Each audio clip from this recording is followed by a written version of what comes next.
Bismillahirrahmanirrahim.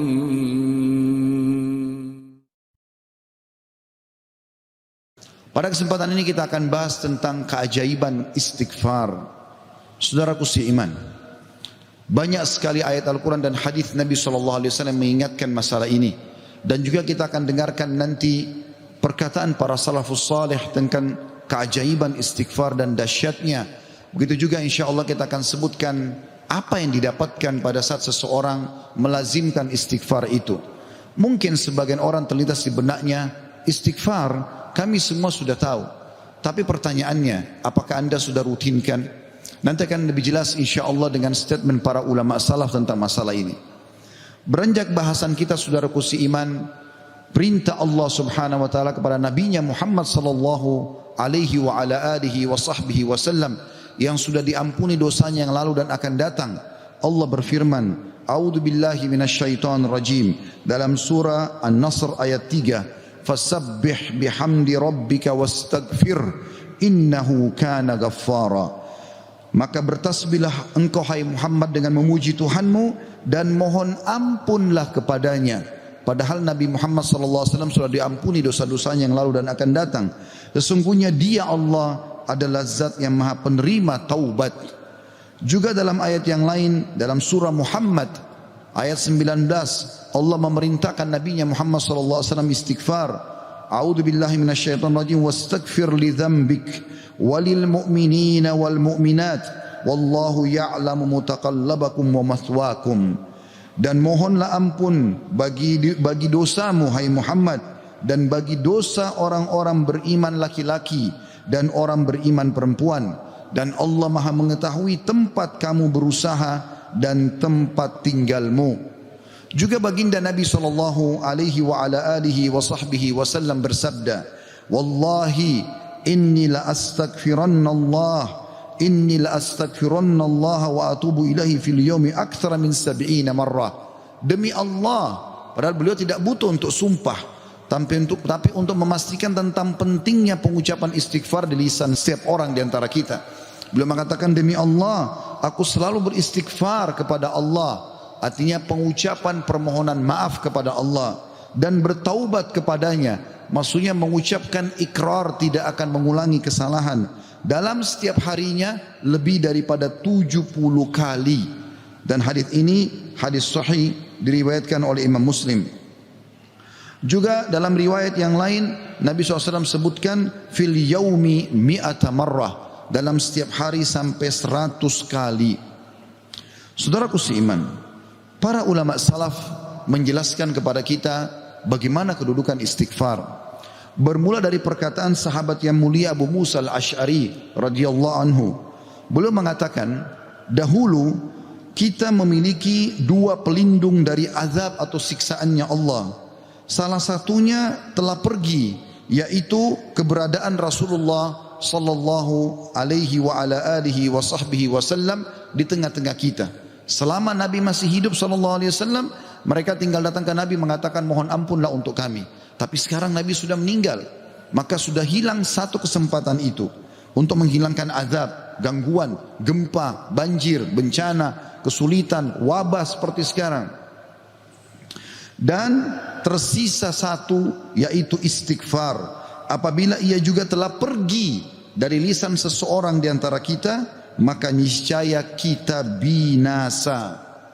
Rabi' ibn Haytham rahimahullah, seorang ulama tabi'in berkata, merendahlah kalian kepada Rabb kalian, berdoalah kepadanya di kala senggang, maka Allah telah berfirman dalam hadis qudsi, man da'ani fir rakha'i ajabtuhu fi syiddah. Siapa yang memohon kepadaku pada saat dia senggang, aku akan penuhi kebutuhannya pada saat lagi sempit. Wa man sa'alani a'taitu, dan siapa yang memohon kepadaku pasti aku akan beri, kata Allah. Wa man tawadha'a li rafa'tu, dan siapa yang merendah karena aku akan angkat derajatnya. Wa man tafarraga li rahimtu, dan siapa yang meluangkan waktu untuk ibadah kepadaku, aku akan kasihi dia. Wa man istaghfarani ghafartulah, dan siapa yang memohon istighfar kepadaku, memohon ampun, aku pasti akan memaafkan kesalahannya. Sahal radhiyallahu anhu telah berkata tentang istighfar dalam menghapus dosa. Beliau mengatakan, permulaan istighfar adalah pengampunan atau mengingat, memanggil Allah. Kemudian akan bergantung kepada Allah, lalu kemudian tidak akan mengulangi kesalahan-kesalahan. Ibnul Jauzi berkata rahimahullah, iblis berkata, aku membinasakan anak cucu Adam dengan dosa, dan mereka membinasakanku dengan istighfar dan ucapan la ilaha illallah. Manakala aku melihat hal itu pada mereka, aku tanamkan hawa nafsu pada mereka, di mana mereka berbuat dosa tapi mereka tidak beristighfar, karena mereka mengira diri mereka telah berbuat baik. Dan kata para ulama menanggapi statement Ibnu Jauzi rahimahullah, yang pertama syaitan tanamkan adalah supaya manusia lalai berbuat dosa. Pada saat dia sudah berbuat dosa, syaitan akan lalaikan dia supaya tidak istighfar, karena istighfar adalah kata kunci dihilangkan dosa tersebut dan akhirnya azab Allah tidak datang. Qatadah rahimahullah berkata, Al-Quran menunjuki kalian penyakit dan juga obat sekaligus untuk menyembuhkan kalian. Penyakit kalian adalah dosa-dosa, dan obat penyembuh kalian adalah istighfar. Permasalahan apapun akan selesai dengan istighfar. Andai saja sebuah wilayah disepakati dari pemimpinnya sampai masyarakatnya memasyarakatkan dan membudayakan istighfar di lisan mereka, di meja-meja makan mereka, di halaman rumah mereka, di meja-meja kerja mereka, di masjid mereka, di pasar mereka, demi Allah wahai saudaraku seiman, permasalahan di wilayah itu akan selesai semuanya dan rezeki akan terbuka seluas-luasnya. Anda akan dengarkan nanti kurang lebih 9 manfaat daripada istighfar itu sendiri. Ali radhiyallahu anhu berkata, sahabat Nabi yang mulia ini berkata, yang aneh adalah orang yang binasa padahal keselamatan ada bersamanya. Orang bisa kena gempa, banjir, penyakit kronis, kemiskinan, kesusahan hidup. Kata Ali radhiyallahu anhu, yang aneh adalah orang yang binasa padahal keselamatan ada bersamanya. Lalu beliau ditanya radhiyallahu anhu, apa keselamatan yang Anda maksudkan? Kata Ali radhiyallahu anhu, istighfar. Beliau juga berkata, tidaklah seorang hamba diilhami oleh Allah subhanahu wa ta'ala untuk beristighfar, Allah tidak mudahkan lisan Anda mengatakan astagfirullah. Itu saja, kata beliau, kecuali Allah memang berkehendak untuk menyelamatkannya atau tidak mengazabnya. Seseorang soleh juga berkata, hamba berada di antara dosa dan nikmat, keduanya tidak akan menjadi baik kecuali mensyukuri nikmat dan istighfar dari dosa-dosa. Juga Luqman al-Hakim yang terkenal, Allah namakan surah Luqman atas namanya. Dia berkata kepada putranya, wahai anakku, Allah memiliki beberapa waktu tidak ditolak orang untuk meminta pada waktu itu, seperti antara azan dan iqamah, seperti sepertiga malam, saat hujan turun dan seterusnya. Maka perbanyak istighfar pada saat itu. Beliau bukan menyuruh anaknya minta hajat, tapi disuruh beristighfar. Karena dengan istighfar ternyata hajat-hajat kita walaupun kita tidak minta dipenuhi oleh Sang Pencipta Allah Subhanahu wa taala. Ibunda mulia Aisyah radhiyallahu anha, Ummul Mukminin, berkata, tuba, kegembiraan, kebahagiaan bagi siapapun yang mendapatkan istighfar, tertulis indah banyak di buku amalnya. Abu Al-Minhal juga berkata rahimahullah, tidaklah seorang hamba didampingi di dalam kuburnya oleh pendamping yang lebih dicintai daripada istighfar yang dia ucapkan semasa hidupnya. Al-Hasan Basri berkata rahimahullah, perbanyak istighfar di rumah-rumah kalian, di meja-meja makan kalian, di jalan-jalan kalian, di pasar-pasar kalian, di majlis-majlis kalian, karena kalian tidak tahu kapan ampunan akan turun. Seorang Badui berkata, siapa yang ingin menjadi tetangga kami di tanah kami, hendaklah memperbanyak istighfar. Karena istighfar adalah awan tebal yang mengandung air atau hujan yang lebat, maksudnya rezeki. Andai saja kita fahami statement ini saudaraku seiman, mungkin beranjak dari Pak Bupati hafizahullah, pemimpin wilayah Goa, semoga Allah jaga beliau, dan juga seluruh masyarakat Goa ini, apalagi kalau seluruh wilayah Indonesia bisa menanamkan ini, selalu saling berwasiat, pemimpin kepada masyarakat, masyarakat kepada seluruh tetangganya, setiap orang kepada keluarganya, ayo perbanyak istighfar. Setiap lagi diam, jangan cuma diam, astagfirullah wa atubu ilaih, itu saja. Berapa banyak orang, tadi saya dapat informasi masyarakat gua kurang lebih kalau tidak salah 800.000. Kalau 800.000 orang anggap yang muslimnya misalnya 700.000 saja, semua beristighfar satu orang satu kali saja, ada 700.000 istighfar naik ke langit. Bukankah itu akan mendatangkan rezeki kepada kita? Bukankah itu pasti akan mengangkat wabah dan permasalahan yang kita hadapi? Demi Allah iya saudara. Jawabannya demi Allah iya. Tinggal anda mau amalkan atau tidak.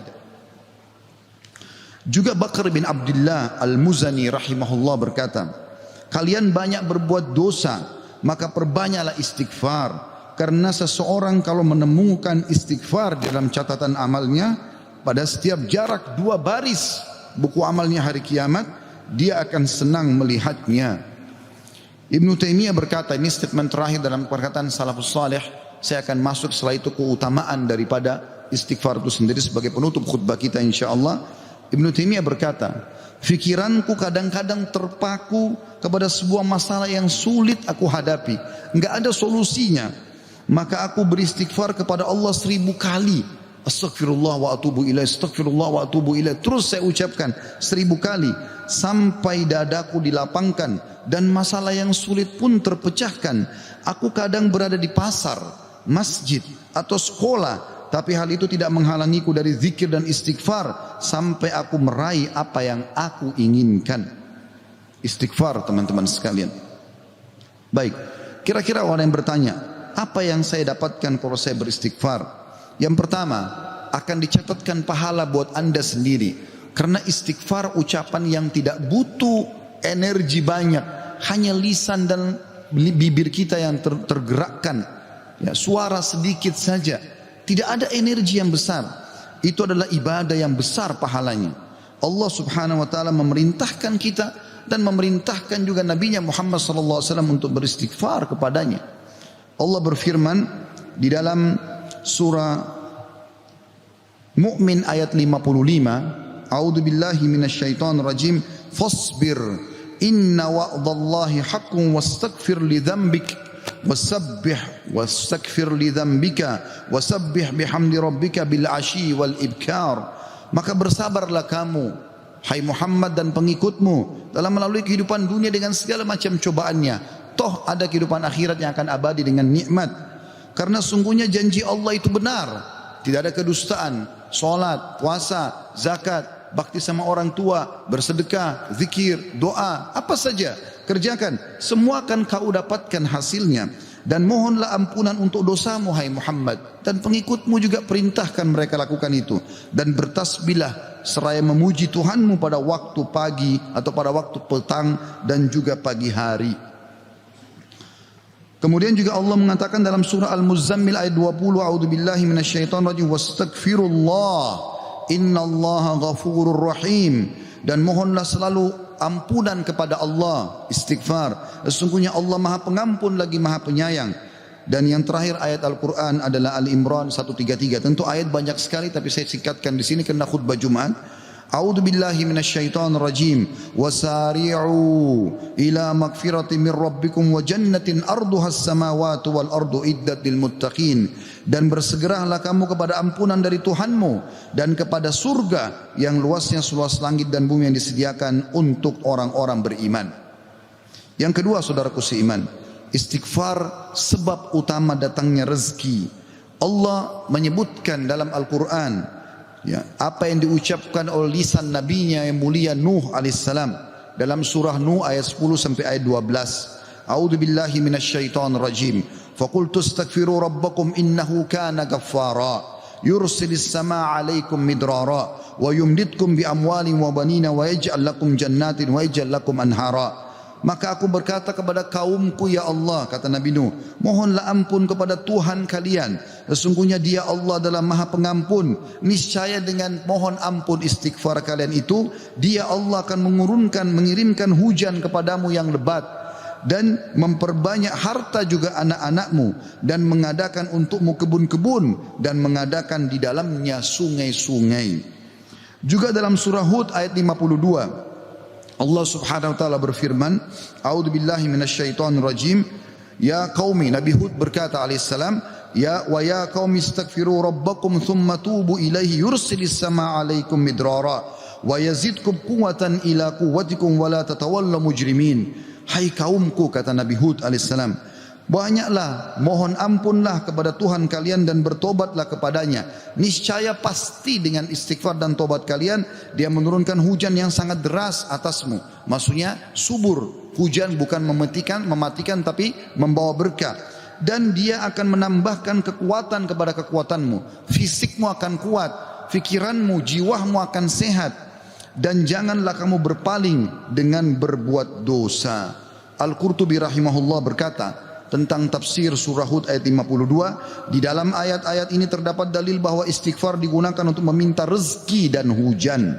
Juga Ibnu Katsir berkata rahimahullah dalam tafsir beliau surah Hud ayat 25, jika kalian bertobat dan memohon ampunan kepada Allah serta kalian mentaatinya, niscaya Allah akan memperbanyak rezeki kalian, memberikan kalian minum dengan nikmat-nikmat langit, mengeluarkan untuk kalian nikmat-nikmat bumi, menumbuhkan untuk kalian tumbuh-tumbuhan, mengalirkan untuk kalian air, dan menjadikan untuk kalian kebun-kebun. Di dalamnya terdapat berbagai macam buah-buahan, dan Dia menyelingi di antara kebun-kebun tersebut sungai-sungai yang mengalir.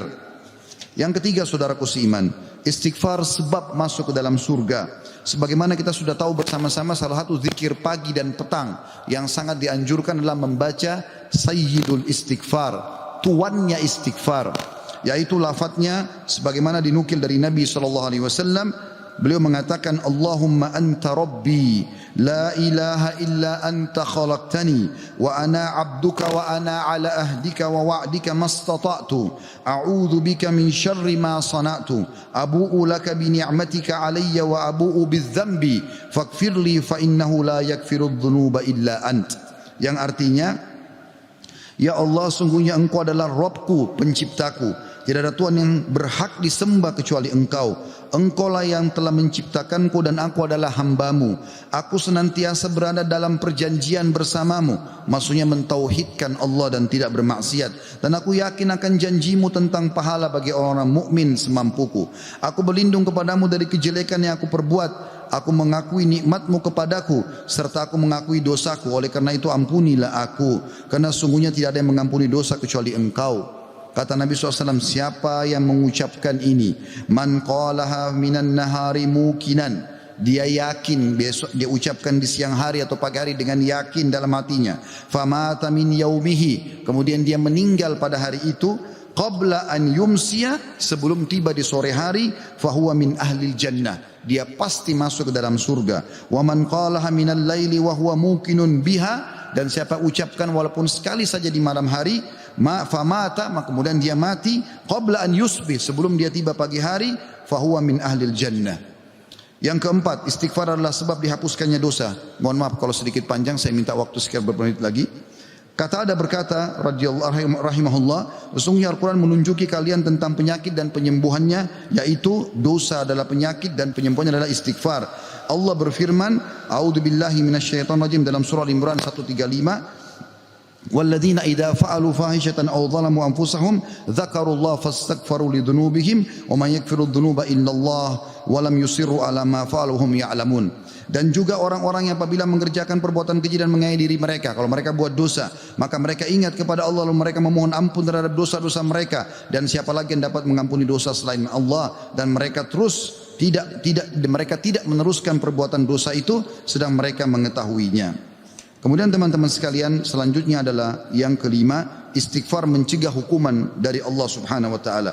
Saya ambil satu saja. Al-Hasan Basri rahimahullah berkata, wahai anak Adam, meninggalkan dosa lebih ringan bagimu daripada mencari taubat, dan ketahuilah bahwasanya pada saat kau meninggalkan perbuatan dosa, atau kau beristighfar pada saat berbuat dosa, maka azab Allah tidak akan datang. Karena Allah berfirman dalam surah Al-Anfal ayat 33, A'udzu billahi minasyaitonir rajim, wa ma kana Allah liyu'adzibahum wa anta fihim, wa ma kana Allah mu'adzibahum yastaghfirun. Dan Allah sekali-kali tidak akan mengadab mereka sedangkan kamu berada di tengah-tengah mereka, hai Muhammad, dan tidak pula Allah akan mengadab mereka sedang mereka selalu memohon ampun. Yang keenam, istighfar sebab diangkatnya derajat. Dalam sebuah hadis, ajarkan bab ini kepada anak anda. Dalam hadis riwayat Ahmad dengan sanad hasan, kata baginda Nabi SAW, Inna Allah Azza wa Jalla yarfa'ud darajati lil abdi salihi fil jannah, fayaqulu ya Rabbi anna li hadhihi, fayaqulu bistighfari waladika lak.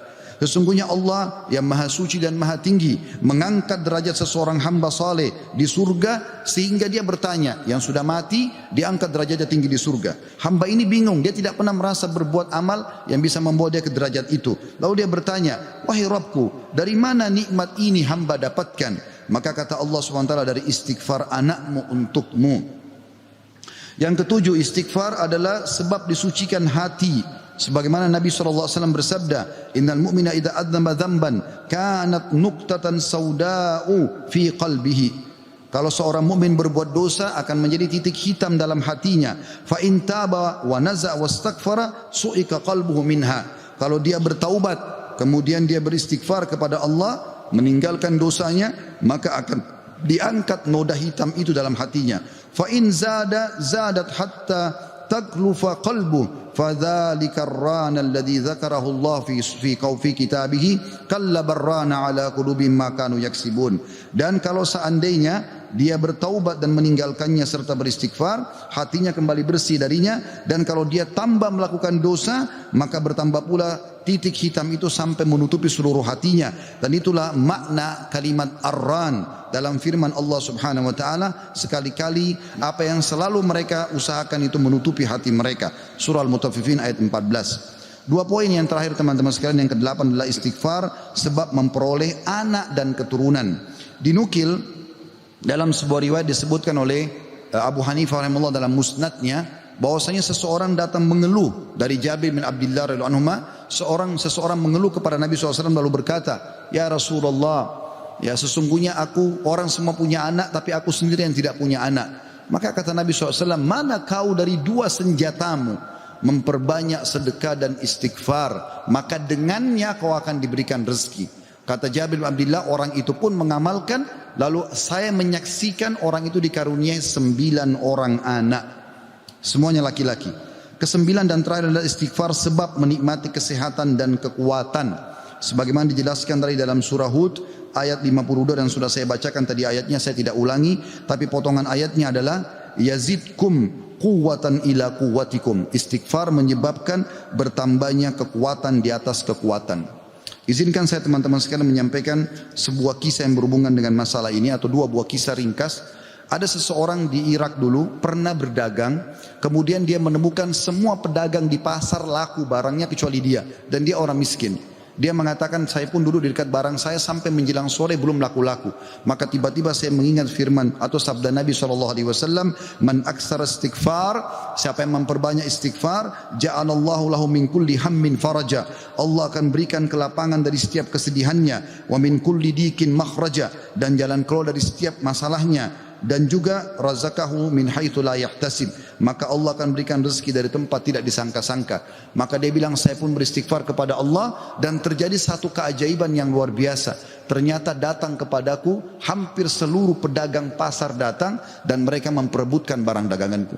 Terakhir kisah seseorang yang bernama Abu Yusuf, saudaraku seiman, di musim haji, seorang syekh, dalam kisah ini tidak disebutkan namanya siapa, sedang menyampaikan masalah istighfar. Datang seseorang setelah pengajian bernama Abu Yusuf lalu berkata, Syekh, saya ingin bercerita tentang manfaat istighfar yang anda sampaikan tadi. Kata syekhnya, silakan. Dia bilang, saya menikah bertahun-tahun tidak punya anak sama sekali, dan saya sama istri saya sedih. Lalu satu waktu saya pernah mendengarkan sebuah siaran tentang makna Ya, firman Allah SWT surah Nuh ayat 10 sampai ayat 12 tadi sudah saya bacakan ayatnya, bahwasanya orang kalau istighfar akan diturunkan hujan dari langit, diberikan keturunan dan juga harta. Lalu saya mengatakan kepada istri saya, wahai Ummu Yusuf, ayo kita istighfar. Sudah bertahun-tahun kita berusaha berobat sana sini tidak punya anak. Maka dia sama istrinya yang mengatakan, kami pun beristighfar tidak mengenal waktu, tidak mengenal tempat kecuali di WC. Kita tidak baca di WC, di tempat tidur, di ruang makan, di halaman selalu baca. Dan subhanallah kata dia Syekh, bulan itu Ummu Yusuf hamil dan lahirlah Yusuf. Begitu selesai hamil lagi masa nifas, saya bilang, Ummu Yusuf, kita sudah bertahun-tahun tidak punya anak. Ayo kita istighfar kepada Allah untuk anak yang kedua. Kata dia, Anda tahu Syekh, selesai nifas Ummu Yusuf hamil dan kami dapat lagi anak kedua. Dua-duanya laki-laki. Setelah anak kedua lahir di masa nifas, saya bilang lagi, wahai Ummu Yusuf, kita beristighfar kepada Allah untuk anak yang ketiga. Maka saya sama Ummu Yusuf beristighfar yang ketiga, dan ternyata selesai masa nifas hamil dan juga melahirkan di tahun ketiga anak laki-laki yang ketiga. Kata syekhnya, semoga Allah berkahi. Itu betul-betul firman Allah. Allah mengatakan Allah tidak akan pungkiri janjinya. Dia mengatakan belum selesai kisah saya Syekh. Setelah itu Ummu Yusuf berkata, wahai Abu Yusuf, kita berhenti dulu istighfar untuk mohon anak, istighfar untuk yang lainnya, tapi permohonan anak berhenti dulu sampai anak-anak besar. Kami sepakat 2-3 tahun kemudian saya mengatakan, Ummu Yusuf, sekarang saatnya kita minta agar Allah berikan kita anak perempuan yang cantik dan salihah. Maka kami pun beristighfar dan ternyata Ummu Yusuf hamil, dan sekarang saya di musim haji, wahai Syekh, sedang datang bersama Ummu Yusuf yang baru saja melahirkan bersama dengan bayinya, bayi perempuan. Aqulu qauli hadza, saya sudah mengucapkan perkataan saya ini, wa astaghfirullah li wa lakum, dan saya beristighfar kepada Allah, mengajak jamaah istighfar kepada Allah, fastaghfiruhu innahu huwal ghafurur rahim, beristighfarlah sungguh Dia Maha Pengampun dan juga Maha Pengasih.